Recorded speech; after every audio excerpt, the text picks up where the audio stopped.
నమస్కారం అండి. నా పేరు వెంకటలక్ష్మి, డిస్ట్రిక్ట్ బీసీ వెల్ఫేర్ ఆఫీసర్ని. సో మొన్న ఒక ఇద్దరు అమ్మాయిలు, నిన్న ఒక 5 మంది అమ్మాయిలు సిక్ అయ్యారు ఫుడ్ పాయిజనింగ్ వల్ల అని చెప్పేసి కొంచెం అడ్వర్స్ న్యూస్ వచ్చిందండి. సో ఇవాళ నేను విజిట్ చేశాను హాస్టల్ నందు. ఏం జరిగిందో ఉన్న విషయం మీకు చెప్పడానికి ఇక్కడికి వచ్చానండి. సో మొన్న వచ్చేసి అంటే గురువారం రోజు ఇందు అనే ఒక అమ్మాయి కాలేజ్ కి బ్రేక్ఫాస్ట్ చేసి కాలేజ్ కి వెళ్ళిన తర్వాత బాగా సివియర్ గా సిక్ అయిపోయి బీపీ చాలా హై అయిపోయి పడిపోవడం జరిగింది. సో ఆ అమ్మాయి కండిషన్ ఏంటంటే తను క్రానికల్ హార్ట్ పేషెంట్. అంటే చిన్నప్పుడు 3 years అప్పుడే తనకి హార్ట్ సర్జరీ జరిగింది. స్టంట్ కూడా వేశారు. ఆ స్టంట్ ఇంకా ఇప్పుడు కూడా ఉంది. సో కొంచెం తనకి మధ్య మధ్యలో కూడా హెల్త్ ఇష్యూస్ వచ్చాయి. మొన్న కొంచెం సివియర్ గా వచ్చి పడిపోయేసరికి హాస్పిటల్ కి తీసుకొచ్చారు. ఆ అమ్మాయి పడిపోవడం అదంతా చూసి వాళ్ళ ఫ్రెండ్ కొద్దిగా సిక్ అయింది, అంటే డల్ అయిపోయింది. ఆ అమ్మాయిని కూడా తీసుకొచ్చారు సేఫ్ గా. బట్ సెకండ్ అమ్మాయికి నో ఇష్యూ అండి, తనకేం హెల్త్ ఇష్యూ లేదు, వెంటనే డిశ్చార్జ్ చేశారు. ఈ అమ్మాయి ఇందు అనే అమ్మాయి ఇంటర్మీడియట్ సెకండ్ ఇయర్ హెచ్ఈసి చదువుతోంది. ఆ అమ్మాయిని హాస్పిటల్ అడ్మిట్ చేశాక బీపీ చాలాసేపటికి కంట్రోల్ అవ్వలేదు. కొన్ని మెడిసిన్స్ ఇచ్చాక కంట్రోల్ అయింది. But doctors internal brain haemorrhage ఏమైనా జరిగిందేమో అని సస్పెక్ట్ చేసి కర్నూలు జీజీహెచ్ కి రెఫర్ చేశారు. సో నాకు ఆ అమ్మాయికి హాస్పిటల్ అడ్మిట్ చేసినప్పటి నుంచి స్టాఫ్ అప్డేట్ ఇస్తున్నారు. నేను డాక్టర్స్ తోనూ కాలేజ్ వాళ్ళతోనూ మాట్లాడాను. వెంటనే కలెక్టర్ గారికి కూడా చెప్పాను విషయము. కలెక్టర్ గారు జీజీహెచ్ సూపరింటెండెంట్ గారికి, డిఎం అండ్ హెచ్ఓ గారికి, మెడికల్ స్టాఫ్ కి, నాకు అందరికి ప్రాపర్ ఇన్స్ట్రక్షన్స్ ఇచ్చారు కేర్ తీసుకోమని చెప్పి. సో వెంటనే అమ్మాయి కర్నూలుకు తీసుకెళ్లిన వెంటనే ఎమర్జెన్సీలో అడ్మిషన్ చేసుకోవడం జరిగింది. కొన్ని టెస్టులు చేసిన తర్వాత ఎస్పెషల్లీ సిటీ స్కాన్ చేసిన తర్వాత తెలిసింది ఏంటంటే బ్రెయిన్ లో 3 places లో ఇంటర్నల్ బ్రెయిన్ హెమరేజ్ జరిగింది. అంటే 3 చోట్ల బ్రెయిన్ లో నరాలు చిట్లి బ్లడ్ బయటకు వచ్చి బ్రెయిన్ మీదకి వచ్చింది అనమాట. That is the very big complaint. తనకి ముందున్న హెల్త్ కండిషన్ దృష్ట్యా వచ్చింది అది. సో ఇప్పుడు తనకి ట్రీట్మెంట్ జరుగుతోంది, సర్జరీ కూడా అవసరం అని చెప్తున్నారు. సో తన బాడీ కండిషన్ బట్టి సర్జరీ కూడా చేస్తారు. నిన్న సిక్ అయిన 5 మంది పిల్లలకి కాలేజ్ లో టిఫిన్ చేసి వెళ్ళాక కాలేజ్ లో కొద్దిగా గిడ్డినెస్, అంటే కళ్ళు తిరుగుతున్నాయి అని చెప్తే వెంటనే హాస్పిటల్ కి తీసుకొచ్చారు. వాళ్ళ 5 మంది కూడా మొన్న ఇందాక వరకు నేను ఏదైతే ఇందు అనే అమ్మాయి గురించి చెప్పానో జీజీహెచ్ కర్నూలు అడ్మిట్ చేసిన అమ్మాయి వాళ్ళ ఫ్రెండ్స్ 5 మంది సేమ్ ఇంటర్మీడియట్ హెచ్ఈసి గ్రూపే చదువుతున్నారు. వాళ్ళకు కూడా complaint giddiness. So there is no any symptom of food poisoning like vomitings, motions ఏమీ లేవండి. సో అసలు ఫుడ్ పాయిజనింగ్ అనే క్వశ్చనే లేదు. దయచేసి ఇది అందరూ గమనించండి. వాళ్ళ హాస్పిటల్ ఇప్పుడు నేను మాట్లాడాను, జస్ట్ అబ్జర్వేషన్ లో ఉంచారు. They are very fine. నిన్న చేరినప్పటి నుంచే వెరీ ఫైన్. చేర్పించిన 10 minutes కే బాగున్నారు. కొంచెం ఏమైంది విషయం అంటే కొద్దిగా అమ్మాయి ఫ్రెండ్స్ కాబట్టి క్లోజ్ ఫ్రెండ్స్ అట వీళ్ళు, కొద్దిగా పానిక్ అయ్యారని చెప్పారు డాక్టర్ గారు కూడా. నిన్న ఒక సైకాలజిస్ట్ కూడా తీసుకెళ్లారు. జీజీహెచ్ మన ఏరియా హాస్పిటల్ సూపరింటెండెంట్ గారు హాస్టల్ విజిట్ చేశారు, పిల్లలందరితో మాట్లాడారు.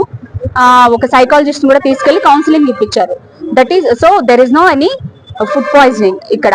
And second thing is hostel రేకుల షెడ్యూల్లో నడుస్తోంది అని చెప్పేసి అది అస్సలు పూర్తిగా అవాస్తవం అండి.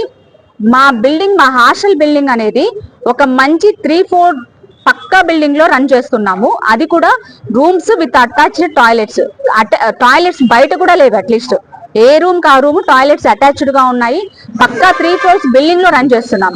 And shed is not at all the hostel కానే కాదు. ఆ ఓనర్ వాళ్ళు ఆ షెడ్ కి అసలు ఈ 2 years తీసుకున్నప్పటి నుంచి ఆ షెడ్ కి అసలు మేము రెంట్ కూడా పే చేయలేదు. మేము పే చేస్తుందంతా ఓన్లీ బిల్డింగ్ కే.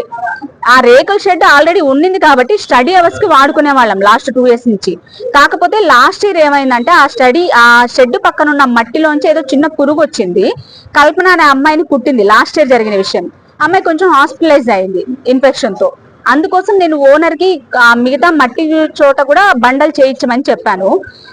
ఆమెకి ఇప్పుడు డబ్బులు ఏదో అవైలబిలిటీలో వచ్చి ఆ బండలంతా వేయించి పైన షెడ్ కూడా వేయించింది. అండ్ ఈ పిల్లలు అక్కడ కూర్చున్నప్పుడు ఎవరో రాళ్ళు వేస్తున్నారని కంప్లైంట్ చేశారని చెప్పేసి మొత్తం కవర్ చేసింది. సో ఆ షెడ్ ఇంకా కన్స్ట్రక్షన్ లో ఉంది. We are not using that. మేము ఇంకా దాన్ని తీసుకోలేదు. రెండోది అక్కడ టాయిలెట్స్, అడిషనల్ టాయిలెట్స్ అడిగాను ఓనర్ ని, పిల్లలకి ఇంకా కొంచెం ఉంటే బాగుంటుందని. అవి కూడా అండర్ కన్స్ట్రక్షన్.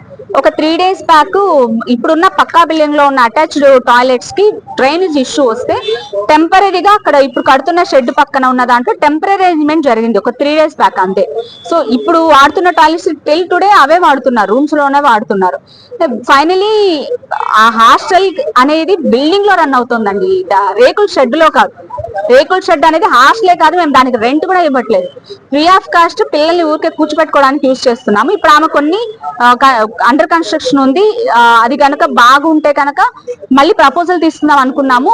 ఇప్పుడు చూసాను నేను నిన్న వెళ్ళిన తర్వాత, చాలా మంది ఆ రేకుల షెడ్ లో రన్ చేయడం వల్ల సఫికేషన్ తయారన్నారు.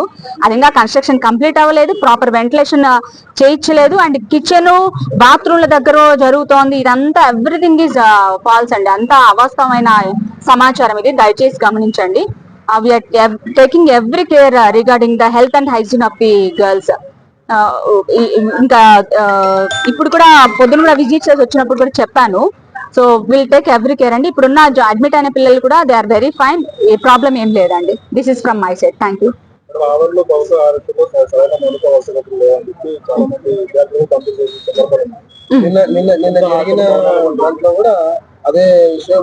నేను ఇప్పుడు చెప్పాను కదండి, అది పక్క 3 floors బిల్డింగ్ లో జరుగుతోంది ఆ hostel. Of course that is a rented building, నేను గవర్నమెంట్ బిల్డింగ్ అని చెప్పట్లేదు, but a good building. Okay, shed లో అసలు పెట్టలేదండి పిల్లల్ని. మీరు ఈ రోజు చూసినా కూడా, ఇప్పుడు you please visit once again, అక్కడ షెడ్ లో పిల్లల్ని పెట్టలేదు. 1 minute అండి సార్. మోస్ట్లీ ఈ ఇయర్ ఫిల్అప్ అవుతాయి. డిఎస్సి మనకి కొద్దిగా పోస్ట్ పోన్ అయింది, లేదంటే అందులో వచ్చేసేవాళ్ళు. అన్ని వేకెన్సీస్ పంపించామండి, అన్ని ఫిల్అప్ అవుతాయి, no issue. And regarding water, కొంచెం ఆ షెడ్ కన్స్ట్రక్షన్ 1 month నుంచి జరుగుతోంది, దానివల్ల కొద్దిగా డిస్టర్బెన్స్ ఉన్న మాట వాస్తవమే. మినరల్ వాటర్ వచ్చేవి, అది కొంచెం పైకి తీసుకెళ్ళడానికి అది రాక పెట్టలేదు, బట్ నిన్నటి నుంచి మళ్ళీ పెట్టారు. మినరల్ వాటర్ అండి తాగడానికి, అందులో ఏమి ఇష్యూ లేదు, దాంట్లో ఏమిటో కాంప్రమైజ్ అవటం లేదు. అంటే ఇక్కడ వన్స్ ఇన్ ఏ వీక్ వస్తున్నాయట వాటర్, వచ్చినప్పుడు పట్టుకొని స్టోర్ చేస్తున్నారు. అది ఒకటి నేను కమిషనర్ గారితో మాట్లాడతానండి. అదేనండి, నేను చూసి ఒకసారి